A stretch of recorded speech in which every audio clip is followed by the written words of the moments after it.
شوفوا المنظر. تراي فول بس كله شوكليت، لتر حليب وشكر. حطيتهم على النار وأخذت منهم شوية وذوبت بيه الكاسترد ورجعت درته فوقهم، وحطيت وياهم كاكاو باودر، وعلى النار بس يفور ويثخن حطيته على صفحة. راح استعمل كب كيك اليوم. شوكليت كب كيك، اكو منه ساده واكو منه محشي شوكليت. طبعا ابني بس شاف كميه الكيك والشوكليت قال لازم ادخل بالموضوع.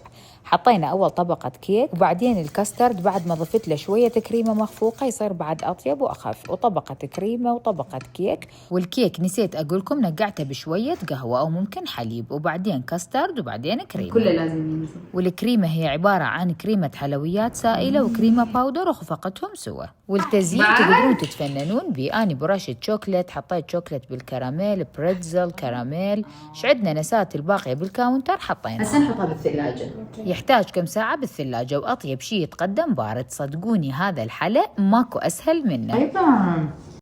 طيبة كلش سهلة، بسرعة تقدرون تسووها وطعمها خيالي.